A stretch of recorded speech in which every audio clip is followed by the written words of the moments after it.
this is a bold statement right now. Self-esteem, self-image is garbage.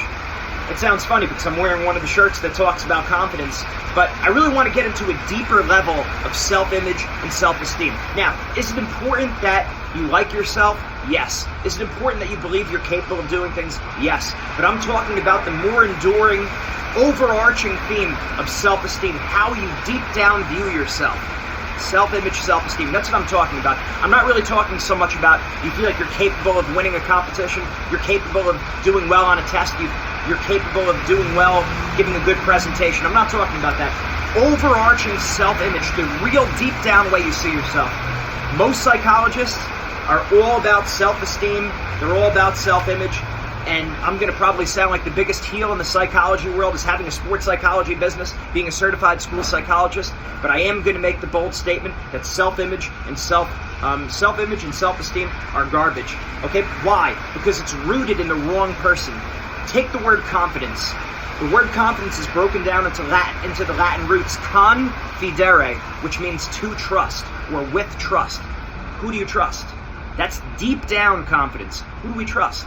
Our society has it completely backwards. We don't trust God, we trust ourselves. Wrong. Fundamentally wrong at the very first step. It's wrong. We're supposed to actually view things completely the opposite. We're not supposed to trust ourselves, and we're supposed to trust in the Lord with all of our heart. Proverbs 3:5. But we get this image from the media, all of our society, and a lot of garbage that we hear in classes by teachers, and they mean well, but talking about self-image, self-esteem, it's wrong. It should really be Christ-esteem, or Christ-image. We're supposed to see ourselves the way that God sees us. Now, what do we know about humans? What's been revealed to us? First of all, humans were created good. We were created good, so it starts off good. God doesn't make mistakes. God doesn't make anything bad. Humans were created good. When sin entered in the world after the fall, we were still created good, but we're now disordered, which means we have a darkened intellect and we have a weakened will. So it means we make mistakes. Our passions, our desires are all out of whack. It doesn't take long to realize that our passions are out of whack. One of the exercises we have our athletes do is write down your top priorities. And usually athletes will say, they know what they're supposed to say: faith, family, school, sports, social life. Okay, now on another side of the page, write down exactly how you're living.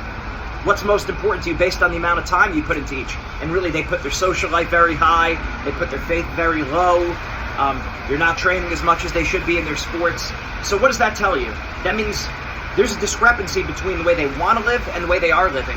So what does that mean? It means we're addicted. It means we're attached to things. We're attached to good feelings. We're attached to comfort. We're attached to the opinions of other people.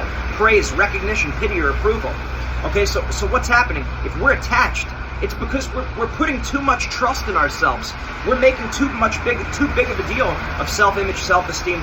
We're saying that I have to trust in me and how I feel. The problem is our feelings lead us down the wrong road all the time. Now, I think about the exercises we give our athletes to build self-confidence. And what do we say? It's all about focus, right? If you came to me and I was working with you as an athlete, how do you improve your confidence as we understand the term? Okay, it's all about what you focus on. We all have good qualities, we all have bad qualities. Write down your good qualities and focus on them. Think about your past successes. We've all had past successes and past failures. Well, write down your past successes. Write down as many as you can and focus on those more. It's all about what you focus on. Having positive body language, act confident, act the way you want to feel. Those are all going to help you feel confident at a lower level. But deep down, you know, if we're really talking about basing our entire self-image, our self-esteem on those things, the reason why it doesn't make sense is because we also know we have negative qualities. We make mistakes all the time. We don't live the way we know we want to live. Having those different our priority list being very different than the way we're actually living. So we have to come to terms with that. We got to put less trust in ourselves. When Jesus appeared to St. Faustina and brought the Divine Mercy image, what's on the bottom of the Divine Mercy image? Jesus, I trust in you. So we're supposed to put our trust in God, not our trust in ourselves. Okay? And then again, you look around, the rate of suicide, substance abuse, drugs, depression, all these terrible things. We're making too big of a deal of self-esteem, self-image, and trusting in ourselves. Our grandparents, our great-grandparents, it wasn't like that. They weren't getting that same kind of message. It was don't trust yourself and put all your trust in God. Now, once you have that foundation where you trust in God, now you can open yourself up to believing in yourself at lower levels. Like, I'm capable of winning this competition. I'm capable of giving a good presentation. I'm capable of asking this person out on a date and them liking me, right? That's the lower level self-confidence. But enduring self-esteem, enduring self-confidence, it's really not self-confidence. It's Christ-esteem, Christ-confidence, and Christ-image. Remember, confidence is broken down into the Latin roots confidere, to trust. Who do you put your trust in? That is critical to your overall identity, your overall perception of yourself. Who do you trust?